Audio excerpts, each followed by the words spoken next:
அன்பார்ந்த வானம் புதிய வானத்தினுடைய வலைவலியை பார்த்து கொண்டிருக்கக்கூடிய அன்பு நண்பர்களுக்கு என் அன்பார்ந்த வணக்கங்கள். வருகின்ற 8ஆம் தேதி அல்லது 9ஆம் தேதி மீண்டும் 3வது முறையாக பிரதமர் அரியணையிலே மதிப்புக்கும் மரியாதைக்குரிய மோடி அவர்கள் ஆட்சி அமைப்பார் என்று எதிர்பார்த்து கொண்டிருக்கின்றார்கள். அவர் தனி பெரும்பான்மை இடம் பிஜேபியில் வரவில்லை, கூட்டணி ஆட்சி தான் அமைக்கிறார்கள். அந்த கூட்டணியிலே இடம் பெற்று கொண்டிருக்கக்கூடிய முக்கியமான 2 நபர்களை நாம் பார்ப்போமேயானால், நிதிஷ்குமார் அவர்தான் இந்திய கூட்டணிக்கு முன்னோடியாக திகழ்ந்தார். அதை கலட்டி விட்டு தனக்கு பிரதமர் பதவி இங்கே தரமாட்டார்கள், நம்மளை முன்மொழிய மாட்டார்கள் என்று தாவி குதித்து பிஜேபியோடு கைகோர்த்து அங்கே களம் கண்டார். அங்கே பீகாரிலே ஒரு 12 இடங்களை பிடித்தார். அதேபோல் ஆந்திர பிரதேசத்திலே ஜெகன்மோகன் ரெட்டி அவர்களால் பழிவாங்கப்பட்டு அரசியலை விட்டு விலகி போய்விடுகிறேன் என்ற சொன்ன சந்திரபாபு அவர்கள் இன்றைக்கு பிஜேபியோடு இணைந்து, கல்யாண் அவர்களோடு இணைந்து இன்றைக்கு பாராளுமன்றத்திலே ஒரு 16 இடங்களை பெரும்பான்மையாக பெற்று கையில் வைத்திருக்கின்றார்.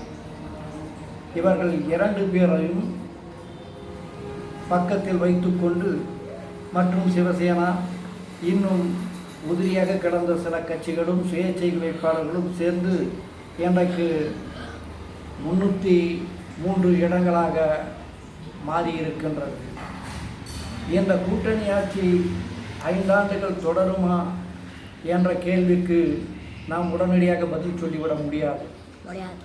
அது ஒரு 3 மாதமோ 6 மாத காலமோ சென்றால்தான் அங்கே எப்படிப்பட்ட இணக்கம் ஏற்படுகிறது, அந்த கூட்டணியிலே விரிசல்கள் ஏற்படுகிறது என்பது ஊடகங்களுக்கும் மக்களுக்கும் புரியும்.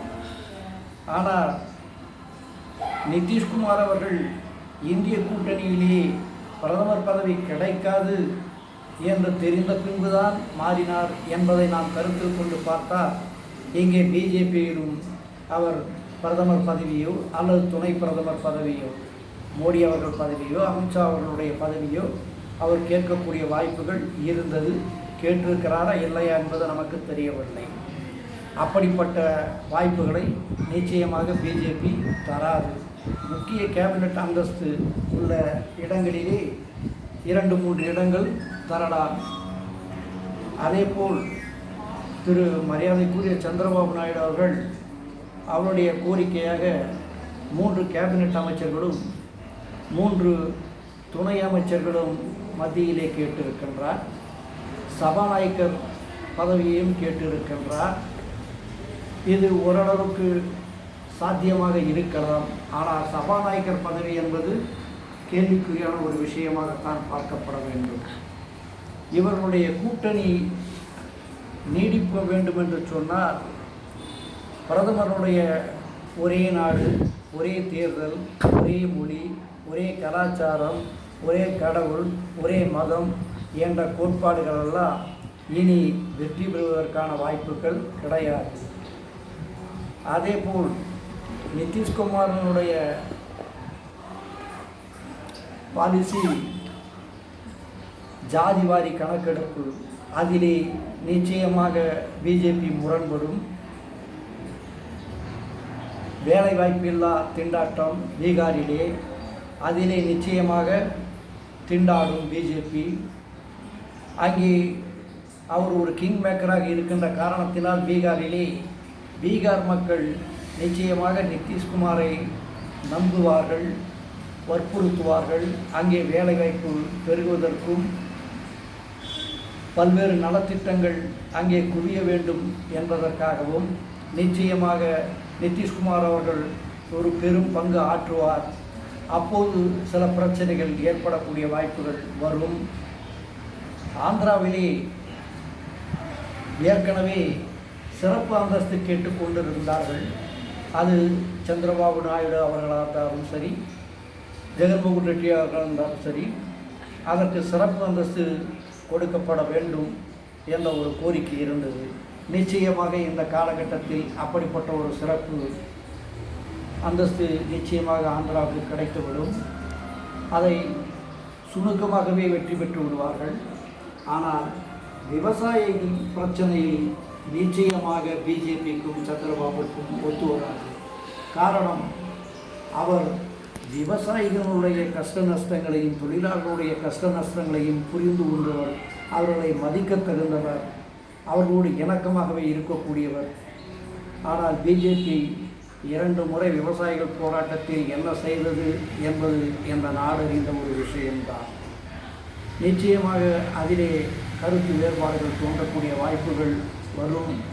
அப்போது இணக்கமாக இருக்கப் போகிறதா அல்லது விரிசல் ஏற்படுகிறதா என்பதை நாம் பொறுத்திருந்து தான் பார்க்க முடியும். ஆனால் நிச்சயமாக ஒன்று மட்டும் உறுதியாக சொல்ல முடியும். இன்றைக்கு இந்திய கூட்டணி மரியாதைக்குரிய ராகுல் காந்தி அவர்கள் மிக நம்பிக்கையுடனும் உறுதியுடனும் தைரியத்துடனும் எதிர்க்கட்சியினுடைய தலைவராக உட்காரக்கூடிய இடத்திலே இருக்கின்றார். பாராளுமன்றத்திலே மக்களுக்கு தீங்கான திட்டங்கள் எது வந்தாலும் அதை எதிர்த்து வாக்களிக்கக்கூடிய பெரும்பான்மையான சக்தியை பெற்றிருக்கின்றார். ஆகையால் நிச்சயமாக அங்கே ஒரு வலுவான எதிர்க்கட்சி வரிசையிலே அமர்ந்திருக்கிறது இந்திய கூட்டணி என்று தான் சொல்ல வேண்டும். முழுமையாக முன்பு ஆட்சியிலே நிறைவேற்றியதை போல் பிஜேபி இந்த முறை எந்த சட்டத்திட்டத்தையும் வலுவாக சாதாரணமாக இயக்கிவிட முடியாது. அன்றைய காலகட்டத்திலே அவர்களுக்கு சாதகமான மாநில கட்சிகள் இருந்தன. ஆனால் இன்றைக்கு அவருக்கு சாதகமான உடன்பாடு ஏற்படக்கூடிய வகையிலேயே அனுமதி கடிதங்கள் கொடுக்கப்பட்டிருக்கிறதே தவிர அவருடைய இந்துத்துவ கோட்பாடுகளுக்கு கொள்கைகளுக்கு நிச்சயமாக அவர்கள் இணக்கமாக போகக்கூடிய மாநில கட்சிகள் அல்ல என்பதை மட்டும் நாம் இங்கே உறுதிப்படுத்திக் கொள்ள வேண்டும். இனி மக்களாட்சியினுடைய தத்துவம் நிச்சயமாக காப்பாற்றப்படும்.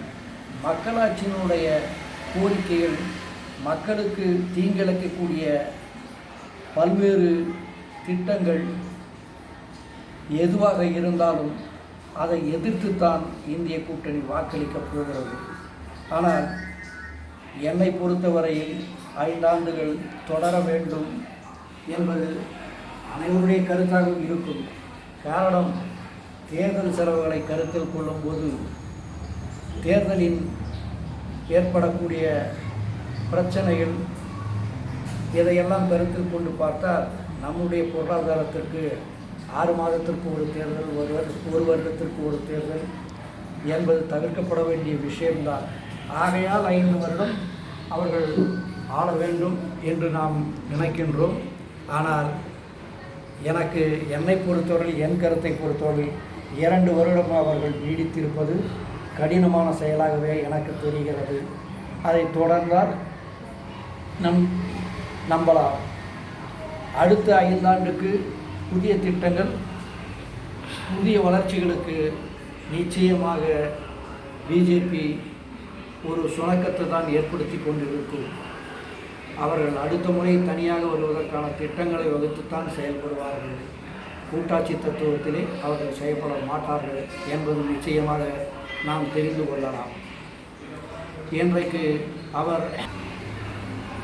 இன்றைக்கு பிரதமர் பதவியேற்ற பின்புதான் அந்த சூழ்நிலையில் என்று என்னை தெரியும். ஜெய் ஸ்ரீராம் என்றவர் ஜெய் ஜெகநாத்துக்கு மாறிவிட்டார். ஆகையால் அவர் மக்களாட்சி தத்துவத்துக்கு மாறியிருப்பார் என்று நம்பலாம்.